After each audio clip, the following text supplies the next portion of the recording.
Hello, good evening. Ang pag-usapan natin ngayon ay gout. Ano ba yung gout? Ang gout ay isang chronic, recurrent, inflammatory arthritis sa joint. That cause ng pamamaga, pananakit, pamumula, mainit. Yun. Saan ba nakukuha ito? Nakukuha yan sa pagkain na may laman na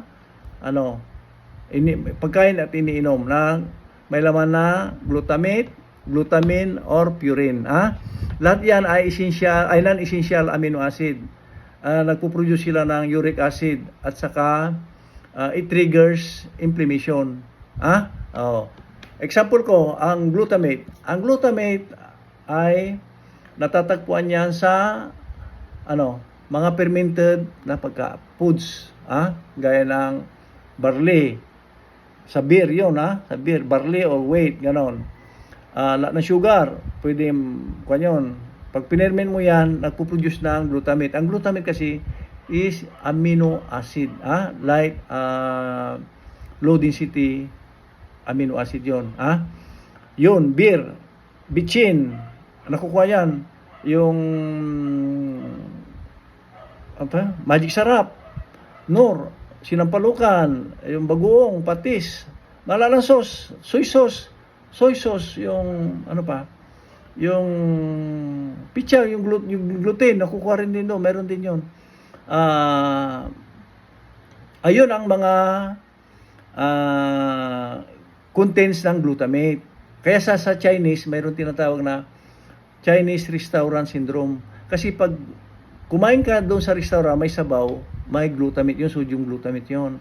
Kaya minsan, nakakaroon silang joint pain, masakit ang kasukasuhan, masakit ang tiyan, masakit ang ulo, because of the glutamate. Ang kinukonsider nila, pinag-aaralan nila na ay inflammatory. Kaya, kasi ang beer, mga inahalo sa sabaw, ay hindi dumadaan sa digestive process. Kumbaga, ininom mo yung sabaw, diretso sa dugo mo yon.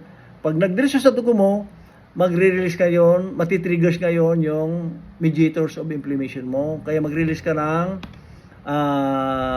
chemical substance gaya ng histamine, bradykinin, leukotriene, prostaglandin. Ang prostaglandin, ang nag-release yan, pinakamasakit yan. Ito yung tatlo, namamaga lang, namumula. Mainit, yan tatlo. Ito, yung prostaglandin, sa pin talaga yan. Kaya pulsating yan pag nag-release yan. Kaya mamamaga ang juice mo, di ba? Dahil sa pag-release ng mga chemical mediators. Yun. Kaya parang din yan hormones, gaya ng oxytocin. Epinephrine. Ang epinephrine, pagka na-release mo, nagalit ka, nabigla ka, release ka ng epinephrine, di ang heart mo, malakas ang tabok, gumaganon siya, mabilis na malakas ang tibok. Ganon din sa oxytocin. Ang oxytocin, ang tawag diyan ay pleasure hormone. Nire-release ng katawan din natin, galing doon sa posterior pituitary natin yon. Pagka ikaw ay dinuduan, ang breast mo, makukontract yan. Kasi nagre-release ka ng, what do you call this? Oxytocin. Lalo kung bata, nagkakaroon ng yung ejection of milk. Kaya nagkukontract yun. Ganon din sa pag manganganak ka na. Doon din nagre-release yung oxytocin. Ang uterus mo nagkukontract yan. Ang tawag doon, release of oxytocin. Or pleasure hormone. Pag ang lalaki may oxytocin din at saka babae. Kaya pag nagsik sila, pag sinabi naman, dyan na, yaw na ako, malapit na ako, sabi nung isa. Pag lumabas na yon, ang babae, yung kanyang cervix, gumagano niya, pulsating, yung kanyang cervix, tumatayo, gumagano. Ganon din sa lalaki. Kaya ang tawag dyan, pleasure hormone.